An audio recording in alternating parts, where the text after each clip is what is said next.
नमस्कार, आप देख रहे हैं न्यूज 18 बिहार झारखंड में हूं आपके साथ रुचिका राज। चले करते हैं बुलेटिन की शुरुआत। और देखिए अब खबर हजारीबाग से है, जहां देर रात शेख भिखारी मेडिकल कॉलेज अस्पताल के लेबर वार्ड रूम में अचानक से आग लग गई। वार्ड में 40 से 50 मरीज थे। आग की लपटों को देख करके तत्काल मरीजों को दूसरे वार्ड में शिफ्ट कराया गया। बताया यह जा रहा है कि किसी मरीज के परिजन ने मच्छर भगाने वाली अगरबत्ती जला करके ऑक्सीजन पाइप के पास रख दी थी। अगरबत्ती से ऑक्सीजन पाइप में आग लग गई। हालांकि अस्पताल में मौजूद लोगों ने इस पर तुरंत काबू पा लिया, लेकिन इस घटना के बाद सुरक्षा को लेकर के कई सवाल अब खड़े होने लगे हैं। दो तस्वीरें टीवी स्क्रीन पर इस वक्त आपको दिखा रहे हैं। हजारीबाग से एक खबर सामने आ रही है, जहां मच्छर भगाने वाली अगरबत्ती से ये आग लगी है। ऑक्सीजन प्लांट के पास किसी ने अगरबत्ती जलाकर रख दी, जिस वजह से ये आग लग गई। अब इसको लेकर के तमाम जो सवाल है सुरक्षा पर खास तौर पर ये खड़े होने लगे। एक बोर्ड था, सॉकेट था, उसमें अगरबत्ती फंसा हुआ था, उसी के कारण आग लगा यहाँ पे। ठीक है, और उसी के कारण अफरा तफरी यहाँ पे मच गया। हम भी कितने मरीज थे वहाँ? यहाँ पे लगभग 40 से 50 मरीज थे। ठीक है, के पास कोई पेशेंट है, अगरबत्ती जला दिया। ठीक है, वो अगरबत्ती जो ऑक्सीजन का वाल है वो वाल धर लिया, उसका वाल जल गया, उसके कारण वो पूरा ऑक्सीजन वहाँ से चालू हो गया। फिर वहाँ जब यहाँ पर कोई हल्ला कर दिया कि आग लग गया नीचे, हम आके चेक किए तो आग नहीं लगा था। फिर हम जाके वहाँ अंगूठा से उसको बंद किए, तब वो बोले कि नहीं आग नहीं लगा है, देख लो बंद किए, तो फिर अफरा तफरी बंद हुआ वहाँ से। चलिए खबर अब गिरिडीह से है, जहां देवरी के सिकरोडी गांव में देर रात एक कार में अचानक से आग लग गई। देखते ही देखते कार जल करके खाक हो गई। घर के बाहर खड़ी कार में आग कैसे लगी, इसका फिलहाल पता नहीं चल पाया है। आशंका ये जताई जा रही है कि किसी ने जानबूझकर कार में आग लगा दी। देवरी थाना पुलिस इस मामले की जांच में जुटी हुई है। आने पर हमको देखें पूरा गाड़ी राग हो चुका था, जल करके खत्म हो चुका था। जो भी थोड़ा बहुत था पानी दे करके हमने बुझाए। गाड़ी हमारा भगना का सिकंदर मंडल बोल के नाम है।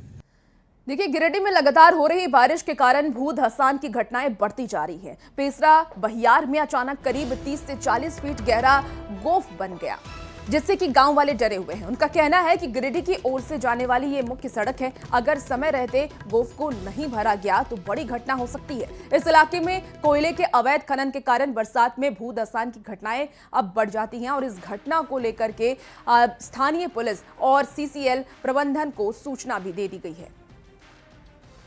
रास्ते में आने जाने वाले स्कूली छात्र छात्राएं भी आते जाते हैं और भारी वाहन भी आना जाना करते हैं। हो सकता है भारी बारिश के कारण और ज़मीन धंस जाए, इसलिए प्रशासन और सीसीएल से आग्रह करते हैं कि इसके संज्ञान में लेकर जल्द से जल्द इसकी भराई करने की कृपा करें।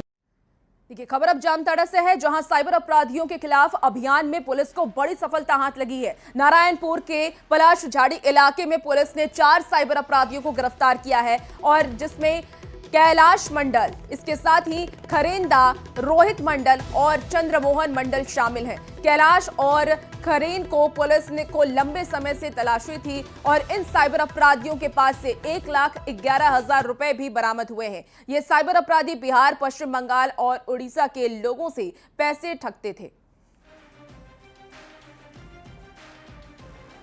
गेंदा, कैलाश और चंद्रमोहन है।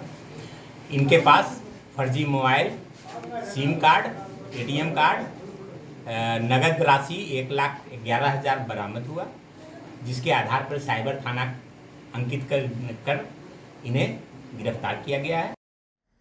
खबर रांची से है, जहां के एक रिटायर्ड आर्मी अधिकारी से लगभग 3 करोड़ की साइबर ठगी का पुलिस ने खुलासा किया है। पुलिस ने इन्वेस्टमेंट के नाम पर हुई साइबर ठगी मामले में 2 साइबर क्रिमिनल को गिरफ्तार किया। गुजरात पुलिस की मदद से दोनों क्रिमिनल को गिरफ्तार किया गया है। दोनों साइबर क्रिमिनल आपको बता दें कि म्यूल अकाउंट होल्डर हैं, और इसके साथ ही डीजीपी ने यह साफ कहा है कि साइबर क्रिमिनल्स पर सख्त कार्रवाई की जाएगी।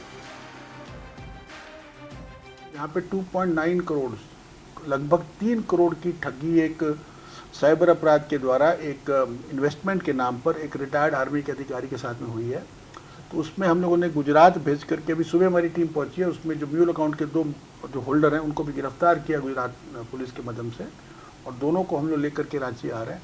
तो हम ना केवल जो हमारे राज्य में म्यूल अकाउंट खोले उनको पकड़ेंगे, परंतु हमारे राज्य के जो भुक्तभोगी जिनके म्यूल अकाउंट्स देश के किसी भी अन्य राज्य में, हम सबका पीछा करेंगे। ये हमारा सोच है और ये हमारा कमिटमेंट।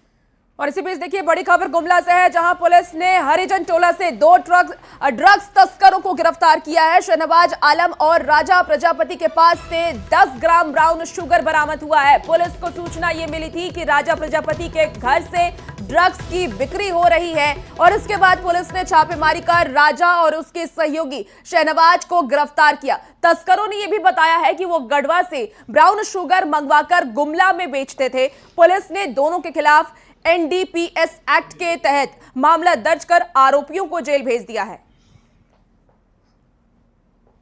पास जब पूछताछ किया गया तो उसके पास से एक वेइंग मशीन मिला और साथ ही साथ उसके पास से ब्राउन शुगर का पुड़िया लगभग 32 पीस पुड़िया मिला, जो एक हम लोग उसे विधिवत जब्त करके उसे हम लोग गिरफ्तार किए, जो कि ये संज्ञेय अपराध है। और हम लोग सर 2 लोगों की गिरफ्तारी हुई है। इसमें 2 व्यक्ति की गिरफ्तारी हुई है, एक शहनवाज आलम जो राजा खान और दूसरा है राजा।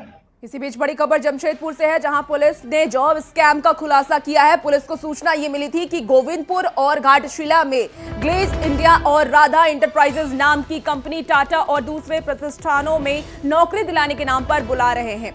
घाटशिला से 180 और गोविंदपुर से 100 छात्राओं को बचाया गया। पुलिस के पहुंचने की सूचना मिलते ही फर्जी कंपनी चलाने वाले वहां से फरार हो गए। आरोप यह भी है कि कंपनी नौकरी देने के नाम पर सर्टिफिकेट ले लेती थी और उसके बाद अभ्यर्थियों से 20 से 25 हजार रुपए की वसूली करती थी। विरोध करने पर पिटाई भी की जाती थी।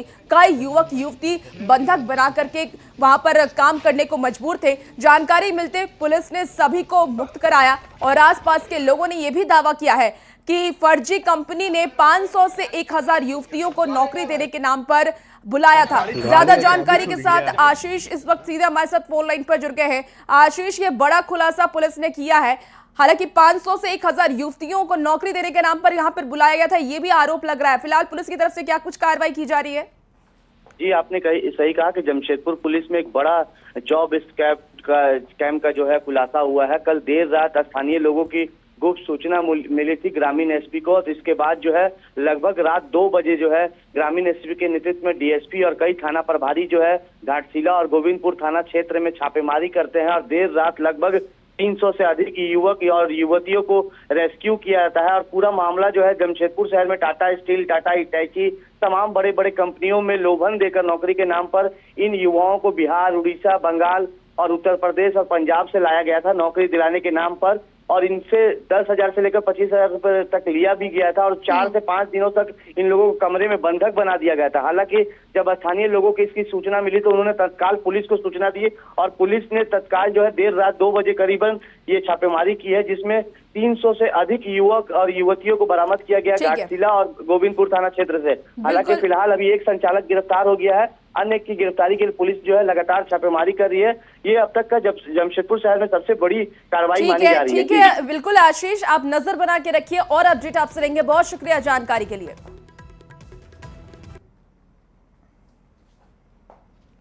गेट बंद कर सर जी, क्या नाम है, काले काले क्या मारपीट भी की गई आप लोग के साथ? मारपीट भी किए गए आप लोग के साथ? मारपीट नहीं किया, मारा तो कुछ नहीं है, पर बंद करके। कितने दिन से बंद करके रखा? कितना दिन? अभी कल परसों आए थे, 4-5 दिन से बंद था, बाहर नहीं निकल रहे थे। कैसे रह रहे थे? क्या खाना पीना मिल रहा था? सर खाना पीना मिल रहा था, कभी कभार ना ये जो इधर पीछे पहाड़ नहीं है उस पे हल्का 5-10 मिनट के लिए ले जाते थे, फिर वापस ले आते थे। बस यहाँ पे 5 बजे सर पहुँचता था, उसके बाद 9 बजे तक बंद करता था सर। 2-2.5-3 घंटा अपना वो चलाता था इसको। अच्छा, यस सर। किस माध्यम से ट्रेनिंग दिया जाता था आप लोग को? सर वही बिजनेसमैन के ऊपर से दिया जाता था। तो किस माध्यम से लोग आते थे या ऑनलाइन होता? क्या प्रलोभन देते थे? लोग आते थे सर, बोल के बुलाया जाते थे यहाँ पे काम करने। हाँ, कौन सी कंपनी बुलाई थी आपको? वो बुलाया था। कितना पैसा मांगा गया आपसे? हम पैसा वैसे नहीं मांगा गया, तो बोला था अगर खाना पीना रहना है ना तो यहाँ पे एग्रीमेंट बनता है। नौकरी मिला आपको? जी सर, अभी तो काम कर रहे थे, कुछ दिन हुआ है। कहाँ पे काम कर रहे थे आप? मधुपुर। BHC नाम की एक कंपनी के द्वारा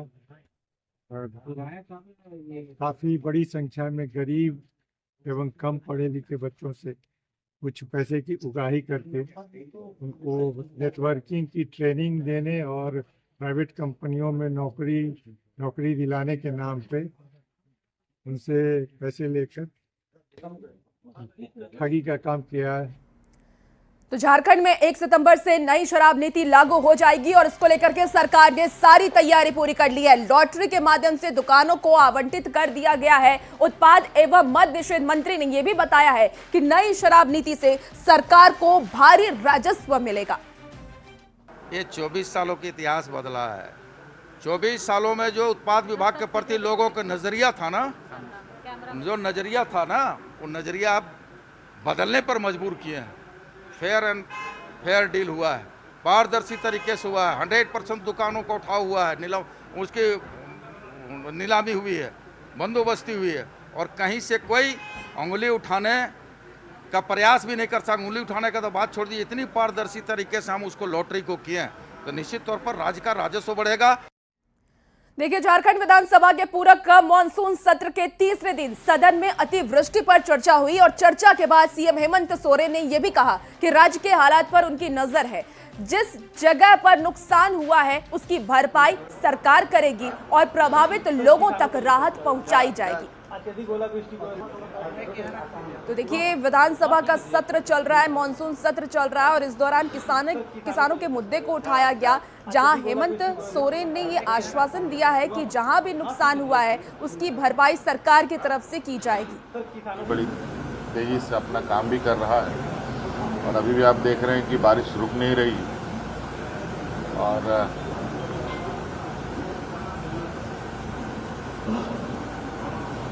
जल्द से जल्द लोगों तक मदद पहुंचे, ये हमारा। तो जेएमएम के दिशुम गुरु शिबू सोरेन को राज्यपिता का दर्जा मिलने की मांग है और इसके लिए केंद्रीय प्रवक्ता मनोज पांडे ने सीएम हेमंत सोरेन को पत्र भी लिखा है। बीजेपी ने यह कहा कि गुरुजी के सम्मान से दिक्कत नहीं है, लेकिन जेएमएम के लोग ही उनके रास्ते पर नहीं चल रहे हैं और उसमें ये मांग की है कि हमारे देवतुल्य नेता, हमारे मसीहा, झारखंड के सृजनकर्ता आदरणीय दिशम गुरु शिबू सोरेन जी को राज्य पिता का दर्जा दिया जाए। जैसे इस देश ने राष्ट्रपिता का दर्जा दिया है महात्मा गांधी को और उनकी तस्वीर हर कार्यालय में लगाना सुनिश्चित किया जाता है, हर लगता आया है, उसी तर्ज पर वो उपाधि दिवंगत हमारे नेता दिशम गुरु को मिले। उनकी तस्वीरें हर सरकारी कार्यालय में लगाया जाए, ये अधिसूचित नोटिफाई करे सरकार। दिशुम गुरु शिबू सोरेन जी का सम्मान तो पूरे प्रदेश ही नहीं, पूरे राष्ट्र स्तर पे उनके सभी लोग उनको सम्मान करते हैं। प्रतिमा लगनी चाहिए, चित्र भी लगनी चाहिए सभी सरकारी कार्यालयों में, लेकिन गुरुजी के विचार का सभी तरह। तो झारखंड विधानसभा में कल दिशुम गुरु को भारत रत्न देने की मांग का प्रस्ताव लाया जा सकता है और कांग्रेस विधायक दल के नेता प्रदीप यादव ने यह भी बताया है कि प्रस्ताव को सर्वसहमति से पारित कर केंद्र सरकार को भेजा जा सकता है। जल जंगल जमीन की लड़ाई पर पूरा जीवन दिया हो, जो केवल इस राज्य का नहीं, आजादी के बाद आप देखें तो पूरे देश में सबसे बड़े आदिवासी नेता हो, इस समाज सुधारक के रूप में सामने आया हो, ऐसे व्यक्ति को भारत रत्न से सम्मानित करना चाहिए और ये हमने सरकार से भी मांग किया था। और हमें लगता है कि कल विधानसभा का अंतिम सत्र है, जरूर सरकार से अपेक्षा होगी कि सरकार भारत रत्न के प्रस्ताव को इस विधानसभा से सर्वसम्मत से पारित करा के भारत सरकार को भेजे। देखिए, राज्य के नगरी में बन रहे रिम्स 2 का नाम अब बदला जाएगा। रिम्स 2 को अब दिशुम गुरु शिबू सोरेन के नाम से जाना जाएगा। स्वास्थ्य मंत्री इरफान अंसारी ने इसकी जानकारी दी है। उन्होंने कहा कि अब रिम्स 2 को Shibu Soren medical college and research centre के नाम से जाना जाएगा, क्योंकि राज्य गठन का श्रेय शिबू सोरेन को जाता है। ऐसे में रिम्स 2 का नाम अब रिम्स 2 करने का प्रस्ताव है। तो देखिए, ये बड़ी खबर आ रही है रांची से, जहां गुरुजी के नाम पर रिम्स 2 का नाम रखा जाएगा। रिम्स 2 की जगह SSMCR सेंटर ये होगा, यानी कि शिबू सोरेन के नाम पर रिम्स 2 का नाम रखा जाएगा। मुख्यमंत्री आदरणीय हेमंत सोरेन जी से मेरी वार्ता हुई और राज्य की धरोहर, राज्य विधाता जिनके लिए राज्य लिया गया दिशम गुरु शिबू सोरेन जी, उन्हीं के नाम से अब रिम्स 2 बनेगा। रिम्स 2 का नाम हटाकर गुरुजी मेडिकल साइंस सेंटर बनेगा। तो निश्चित तौर पर राज्य उन्हीं ने दिया, तो उनको हम लोग समर्पित कर रहे हैं। देश का सबसे बड़ा हॉस्पिटल, एशिया का सबसे बड़ा हॉस्पिटल दिसम गुरु शिबू सोरेन जी का नाम होगा। तो हजारीबाग सांसद मनीष जायसवाल ने रिम्स 2 को लेकर के हजारीबाग में बनने की मांग की है और इसके लिए उन्होंने मुख्यमंत्री हेमंत सोरेन को पत्र लिखा है। उन्होंने पत्र में सांसद ने यह भी कहा है कि हजारीबाग में रिम्स 2 बनने से कोडरमा, चतरा, रामगढ़, बोकारो और गिरिडीह के मरीजों को रांची नहीं जाना पड़ेगा, उन्हें काफी सुविधा मिलेगी। तो देखिए ये पत्र आपको दिखा रहे हैं। प्रमंडल का जो मुख्यालय है वो हजारीबाग है, तीसरा प्रमंडलीय मुख्यालय आपका दुमका है, चौथा पलामू है और छठा जो है कोल्हान का आपको चाईबासा है।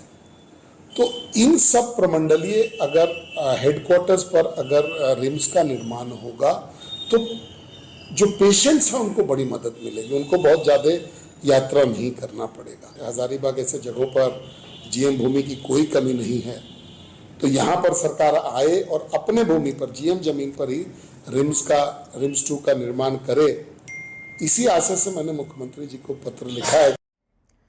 तो देखिए नगरी में रिम्स 2 के लिए प्रस्तावित जमीन को लेकर के पूर्व सीएम चांपाई सोरेन ने भी आवाज उठाई है। चांपाई सोरेन ने सरकार पर नगरी के आदिवासी किसानों की आवाज को दबाने का आरोप लगाया है। साथ ही इसको लेकर के जनता की अदालत बुलाने की भी उन्होंने बात कही है। कभी लिया ही नहीं है, आप आदिवासी को तंग किया है। आप जब अधिग्रहण का पूरा प्रक्रिया पूरा नहीं हुआ है 57 का, कैसे करके बोल दिया अब हमारा जमीन है। जब आदिवासी को तंग करने से उसका ऊपर एट्रोसिटी एक लगना चाहिए कि नहीं। सीधे अब बात कांग्रेस की बैठक की कर लेते हैं। तो रांची के पुराने विधानसभा के सभागार में झारखंड कांग्रेस की बड़ी बैठक होने वाली है और इस बैठक में जिला अध्यक्षों की नियुक्ति पर चर्चा होगी। इस बैठक में पार्टी के सभी विधायक और संगठन से जुड़े लोग शामिल रहेंगे। रूप से हम इस देश में अपने कांग्रेस को पंचायत और बूथ स्तर तक मजबूत करना चाहते हैं, जिला इकाइयों को अधिकार देना चाहते हैं। केवल नॉमिनल जिला अध्यक्ष नहीं, जिला अध्यक्ष ऐसे हों जो उस पूरे जिले को बेहतर तरीके से कांग्रेस के विचारों को, कांग्रेस के संघर्ष को, कांग्रेस के आने वाले दिनों में जो चुनाव हो उस चुनाव में बेहतर रणनीति बना सके, ऐसे व्यक्ति। खबर लोहरदगा से है, जहां कुडू प्रखंड के ककरगढ़ और सुंदरू पंचायत में भी कांग्रेस की तरफ से संगठन सृजन कार्यक्रम का आयोजन किया गया, जिसमें झारखंड कांग्रेस के प्रभारी के राजू और झारखंड कांग्रेस अध्यक्ष केशव महतो कमलेश शामिल हुए। देखिए कार्यक्रम के दौरान पंचायत कांग्रेस कमेटी का गठन किया गया और पार्टी हित में काम करने को लेकर के दिशा निर्देश भी दिए गए। पंचायत स्तर पर पार्टी को मजबूत करने को लेकर के पंचायत कमेटी का भी गठन किया जा रहा है। ये संगठन सृजन प्रोग्राम को बहुत अच्छा रेस्पॉन्स मिल रहा है। हर एक ब्लॉक में, हर एक पंचायत में हम कांग्रेस कमेटी को कॉन्स्टिट्यूट करने के लिए काम शुरू हुआ। ये काम हमारा पार्टी को बहुत बल देगा। विरोध किया है और हम सब इंडिया गठबंधन के सभी लोग उसका विरोध कर रहे हैं कि जैसे आप देख रहे हैं कि बिहार में हमारे 65 लाख वोटर की कटौती हो गई और ये वोटर जो 3 साल कई टर्म से वे लोग विभिन्न चुनावों में मतदान दिए हैं, अचानक उन लोगों को काट देना यह बहुत ही गलत बात। और इसी बीच एक बड़ी खबर राज्य से आ रही है, जहां मयंक सिंह को एटीएस रिमांड पर लेगी। तो रामगढ़ जेल से एटीएस लाएगी रांची। आपको बड़ी खबर राज्य से बता रहे हैं और रांची के एटीएस मुख्यालय में होगी पूछताछ। तो हथियार आपराधिक संगठन पर होगी पूछताछ, इसके साथ ही पैसों के स्रोत को पता लगाने की कोशिश करेगी एटीएस। बड़ी खबर राजधानी रांची से सामने आ रही है, जहां मयंक सिंह को एटीएस रिमांड पर लेगी रामगढ़ जेल से एटीएस लाएगी रांची और रांची के एटीएस मुख्यालय में उससे पूछताछ की जाएगी। हथियार को लेकर के पूछताछ होगी, आपराधिक संगठन पर पूछताछ एटीएस की तरफ से किया जाएगा। तो बड़ी खबर आपको इस वक्त रांची से बता रहे हैं, मयंक सिंह से पूछताछ होने वाली है, एटीएस रिमांड पर लेगी। और फिलहाल इस बुलेटिन में इतना ही। खबरों का सिलसिला न्यूज़ 18 बिहार झारखंड पर जारी है, बने रहिए न्यूज़ 18 के साथ।